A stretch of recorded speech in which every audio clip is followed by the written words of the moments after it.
E aí, pessoal, bem-vindos a mais um podcast do esporte. Hoje um podcast para a gente falar de Brasileirão. Finalmente conseguindo aí dar uma sequência aí maior para os podcasts, né? Tava complicado. Vai ficar ruim de novo, vai ficar ruim de novo. Vai começar, tá para começar as Paralimpíadas e e aí é aquela rotina, né? Dorme tarde, acorda cedo, o sono vem e eu acabo esquecendo, deixando um pouco de lado nosso podcast aqui, mas estou de volta para falar do Brasileirão, 17ª rodada, uma rodada que se desenha de forma muito interessante para o Atlético Mineiro, tá? O Atlético Mineiro joga hoje ainda, né? Não jogou, mas os mais fortes candidatos aí, rivais ao título, não foram bem sucedidos, né? O principal destaque deles, o Palmeiras, né? Torcedor palmeirense que me desculpe, mas alguém avisa o Palmeiras aí que perder não ganha jogo. É redundante falar isso, né? Perder não traz ponto, né? Mas são três derrotas consecutivas do Palmeiras. É, é, veio aquela vitória expressiva na Libertadores, ok, mas o Campeonato Brasileiro não pode ser deixado de lado, né? Não pode ser menosprezado. Ainda mais, né, se considerar que no ano passado, temporada de 2020 pelo menos, né? Alguns títulos ainda vieram esse ano. Temporada de 2020, o Palmeiras levou a tríplice coroa. Nessa temporada, né, se a gente for pensar no torcedor, que o torcedor quer que os feitos sejam repetidos. Nessa temporada já vai ser impossível de repetir o feito do ano passado, porque o Paulista moiou, a Copa do Brasil foi uma vergonha, né? Então o que sobrou? A Copa Libertadores e o Campeonato Brasileiro para o Palmeiras, tá?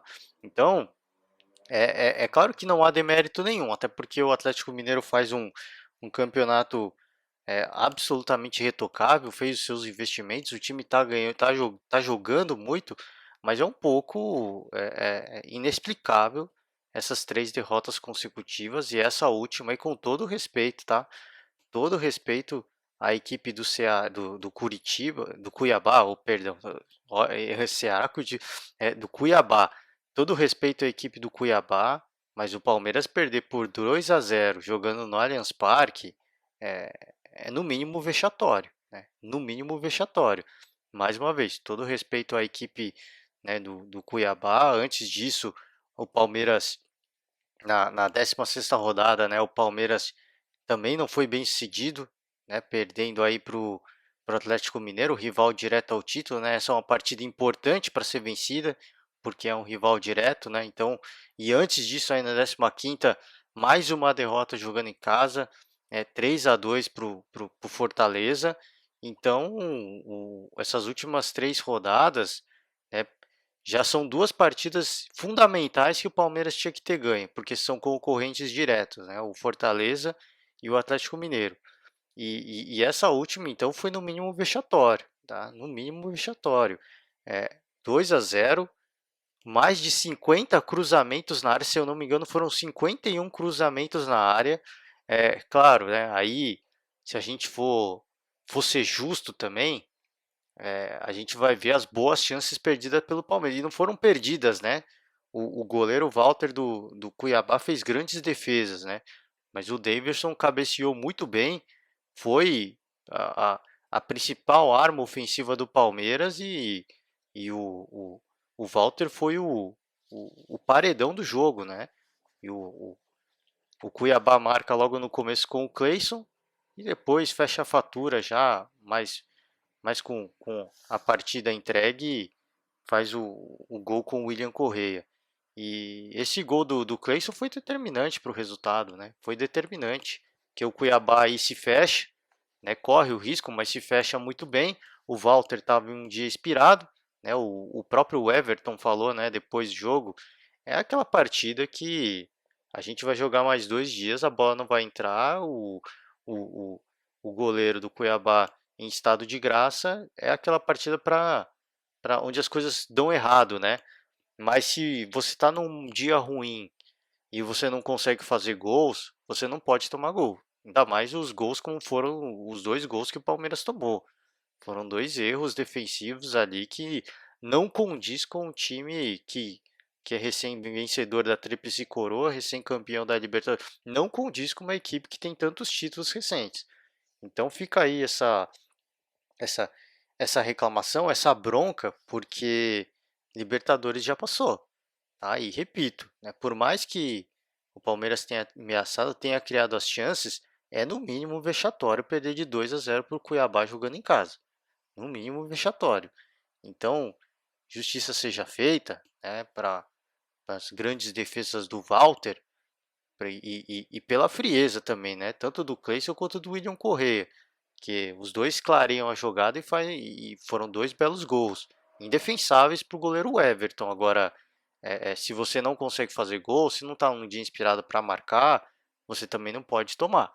Né? Então, é por isso que eu digo, no mínimo vexatório. Espero eu que na próxima rodada coloque ordem na casa e aí sim volte a atuar no nível melhor, porque isso aí vai pesar na conta, tá? No final do campeonato. Já vai pesar na conta.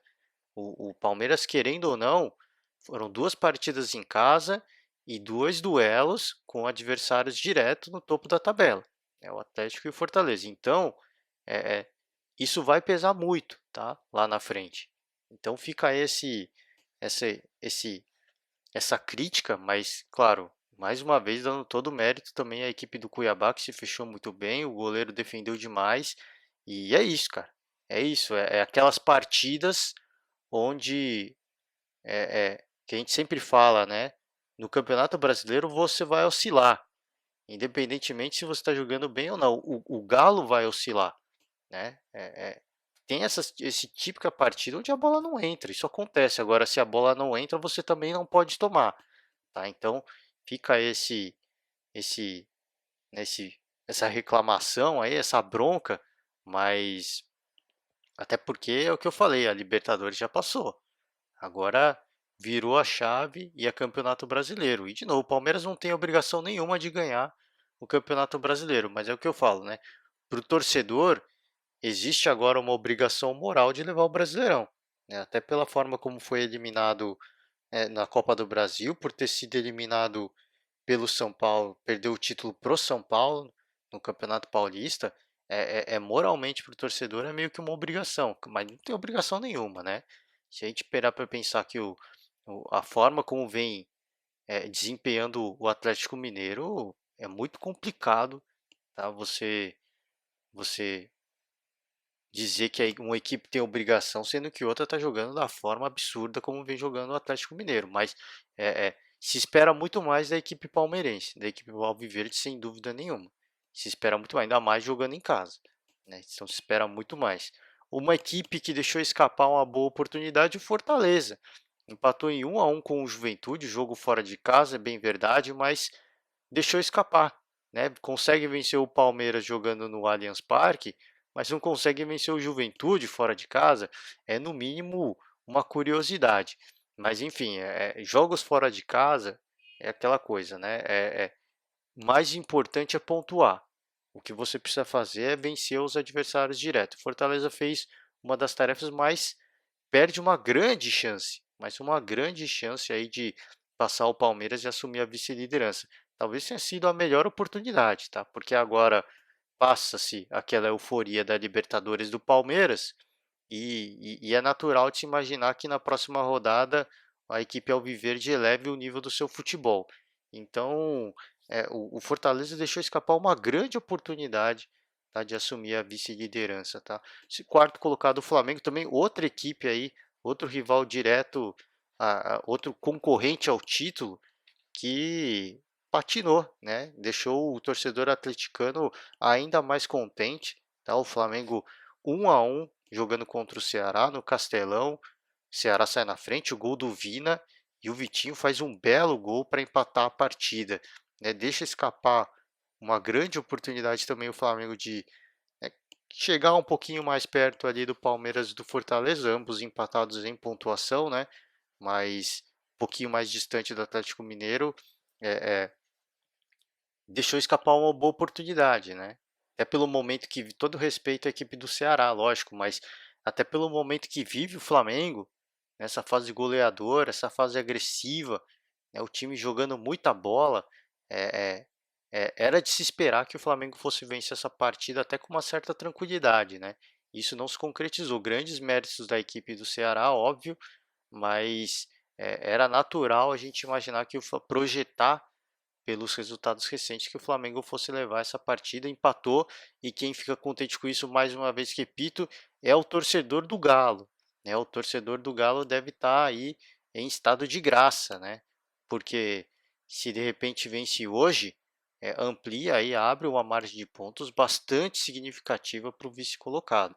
Então é uma rodada dos sonhos aí para o Atlético Mineiro, tá? O quinto colocado é o Bragantino joga hoje ainda, tá? O sexto colocado, o Corinthians. O Corinthians em franca recuperação, em franca ascensão na tabela do Campeonato Brasileiro. Venceu o Atlético Paranaense na Arena da Baixada, tá? Importante salientar. Vence fora de casa, gol do Rony, resultado magro, né? Isso é Corinthians, né? Tem as suas deficiências ofensivas, mas sai vencedor. Sempre difícil jogar contra o Atlético Paranaense e também contra o Palmeiras, né? Porque são duas equipes que jogam em gramados diferentes, né? Gramado sintético. Então, o, o, o resultado do Corinthians foi muito importante, mas foi muito importante e jogando contra, é aquilo que a gente sempre fala, jogando contra o adversário direto ali na briga por essa vaga aí no G6, G4, né? G4 um pouquinho longe, se a gente pensar aí Atlético Mineiro, Palmeiras e Fortaleza, né? Próximo do Flamengo um pouco, mas um pouquinho distante, mas dá para sonhar. O Corinthians já pode sonhar com uma possível vaga no G6, tá? Porque não G4, tem que, eu acho que manter o G4 à vista, mas é passo a passo, né? É pouco a pouco. E já se observa uma melhora importante nessa equipe do Corinthians, né, sob o comando do Silvinho, né? O Corinthians passou por um momento ruim, já pensou se a direção manda embora o Silvinho, né? Existe sempre aquele receio. Treinador que não tem muita bagagem, resultados ruins, e sempre existe o receio, né, da equipe descartar o treinador e optar por um outro treinador um pouco mais experiente. Felizmente, o Corinthians continuou apostando no Silvinho, trouxe alguns reforços importantes, que era que a equipe precisava, e os bons resultados começam a acontecer. O trabalho do Silvinho a gente já começa a ver um pouco melhor, tá? Um time mais equilibrado, né? Não é um time ofensivo, não é um primor também defensivamente, mas é um time muito mais equilibrado, muito mais coeso, né? Antes era um time perdido, um time que você não via organização tática, tanto no ataque quanto na defesa, né? Não existia organização tática do Corinthians. Era só Gustavo Mosquito e vamos que vamos, né? Gustavo Mosquito arrancando pênalti e o Corinthians arrancando os golzinhos aí com essas jogadas do Gustavo. Essa parecia ser a única estratégia do Corinthians. Agora não. Agora é uma equipe muito mais equilibrada. E eu acho que a tendência é melhorar ainda mais, né? A tendência é melhorar ainda mais. Se a gente pensar que o Renato Augusto ganhando condicionamento e jogando na sua melhor forma, imagina ele e o Luan, de repente, também na sua melhor forma, ambos jogando juntos, né? É uma perspectiva de um meio-campo ofensivo do Corinthians bastante interessante. Bastante interessante. Agora o tempo vai dizer, a gente vai observar. O jogo teve um lance muito forte, né, do Thiago Heleno ali, lance criminoso, ele ainda contesta, né? É impressionante a cara de pau do jogador. O lance é muito forte, tá? Muito bem marcada a expulsão e o Corinthians saiu vencedor, tá? Importante resultado para o torcedor aí do Corinthians. Sétimo colocado, Atlético Goianiense. O Atlético Goianiense empatou com a Chapecoense. A Chapecoense começou vencendo a partida, né? Começou a acreditar que poderia ser a primeira vitória da Chape, né, nesse campeonato dessa temporada. Não deu, né? O Atlético conseguiu empatar. E é difícil, né? É muito difícil. A equipe da Chapecoense tem muitas limitações. E o Atlético Goianiense é uma equipe muito mais equilibrada, né? Muito mais equilibrada. Sétimo colocado, oitavo colocado, o Ceará empatou com o Flamengo. Nono, o Atlético Paranaense perdeu do Corinthians. O décimo colocado, o Internacional, né? Internacional de Porto Alegre saiu na frente jogando contra o Santos na Vila. E aí, gol do mercado, né? O Santos consegue o a virada com o gol do Gabriel Pirani e com o Maddison, e aí quase no apagar das luzes o Internacional consegue igualar o marcador com o gol do Yuri Alberto, né? Então o Santos sai atrás, busca a virada, já estava praticamente comemorando a vitória, o torcedor santista, e acaba tomando um golzinho no final. As equipes que estão ali tanto em décimo quanto em 11º. 12º o São Paulo, hein? São Paulo mostrou que a eliminação na Libertadores já são águas passadas, né? Resolveu a partida no início, no começo, né? Resolveu o seu problema já no começo da partida, gol do Pablo, e ficou por isso mesmo. 1-0, São Paulo saiu vencedor, era o resultado que precisava e segue em, em, em recuperação no Campeonato Brasileiro. Né? Segue uma boa recuperação. Pensar em Libertadores, para mim, acho que está muito longe ainda. Está muito longe. São Paulo vai ter que fazer muito mais. Tá? E os problemas do departamento médico nos fazem questionar, né, até quando o São Paulo vai conseguir manter essa reação, né? Até quando vai manter esse fôlego, porque é o que mais tem sido falado, né, atualmente em relação ao São Paulo. O que estão fazendo com esse departamento? Porque não é possível, né? Não é um ano, não é só esse ano, é todo ano, cara. É todo ano. E não é que são 1, 2 anos, não, já é mais de 2 anos, 2, 3 anos isso acontecendo. É incompreensível, cara. Assim, é surreal o que acontece temporada após temporada na equipe tricolor. Né? É incompreensível. Tá? O 13º Juventude, comentei aqui, empatou, conseguiu um empate com o Fortaleza. O 14º o Cuiabá, grande vitória para cima do Palmeiras. 15º Bahia, o Bahia perdeu do Grêmio. Olha o Grêmio aí tentando se recuperar também, hein? Vida estava difícil para o Grêmio, conseguiu uma vitória, segue ainda na zona do rebaixamento, mas já é aí a primeira equipe dentro do Z4, né? O 17º Grêmio. É uma vitória muito importante, né? Ainda mais jogando em casa, era uma vitória fundamental, né, para as intenções do Grêmio aí de passar a segunda rodada um pouco mais tranquilo, sonhando com Sul-Americana, né? Sonhando com Sul-Americana. Tá difícil, por isso que é sonhar porque tá difícil ainda, tá bem longe. Por isso que é sonhar. O 16º é o Fluminense, joga hoje contra o líder Atlético Mineiro, e aí abrindo o Z4, né? Grêmio, que eu falei, o Sport perdeu do São Paulo, o América Mineiro joga contra o Bragantino, e a Chapecoense, a lanterna, a Chape para mim, desculpe o torcedor da Chape, né? Mas a Chape para mim já está rebaixada, né? Infelizmente. É triste a gente dizer isso, mas não há qualquer esboço aí, não há qualquer pingo de otimismo que a gente vê da Chape jogando que a gente pode dizer, olha, essa equipe vai se recuperar. Não tem, lamentavelmente não tem. E, e para mim eu já dou a Chapecoense como o primeiro rebaixado dessa temporada, né? Já pelo menos pelo espero estar errado, né? De verdade, eu sempre falo aqui, não é legal a gente quando a gente fala, ó, essa equipe já vai ser rebaixada, tá? E provavelmente será o lanterna, vai terminar como lanterna do campeonato. Não é legal isso, né? A gente não fica feliz com isso. Ainda mais o Chapecoense, uma equipe que eu tenho muita simpatia, né? E não só eu, né? Chape ganhou o coração de praticamente todos os brasileiros em virtude do acidente aéreo. Então não é legal a gente falar isso, né? Não é bacana.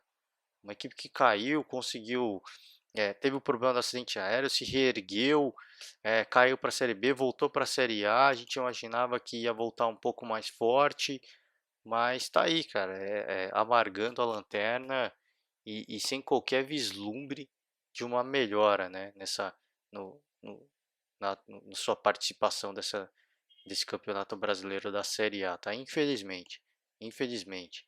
Para mim, eu já neste momento dou a Chape como já rebaixada. Tem muito para acontecer, tem, mas para mim já a Chape já é a primeira rebaixada e provavelmente lanterna. Repito, eu espero estar errado, tá? Eu espero que eu queime a língua e eu não sou, já falei mais de uma vez, eu não sou daqueles que tem vergonha de ir lá depois pedir desculpa, olha, eu estava errado. Não, eu fico contente quando isso acontece, tá? Eu fico contente, porque o futebol é isso, cara. O futebol tem esse poder de nos surpreender, tá? E se a Chape eventualmente se recuperar e sair e escapar do rebaixamento, vai ser algo para eu falar aqui no final da temporada, olha, queimei a língua e com muito orgulho, tá? E com muito orgulho, porque o futebol te permite isso. O futebol te permite sair essas idas e vindas, né? Então eu espero realmente estar errado, mas neste momento é difícil a gente conseguir falar que, olha, tem uma esperança. Não, infelizmente não tem como, né?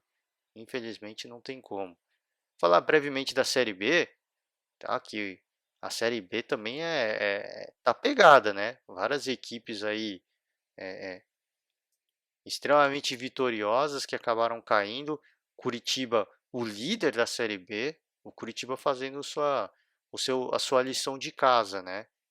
Tentando voltar à Série A e fazendo isso de forma muito competente, assim como o Goiás. Goiás também, o terceiro colocado.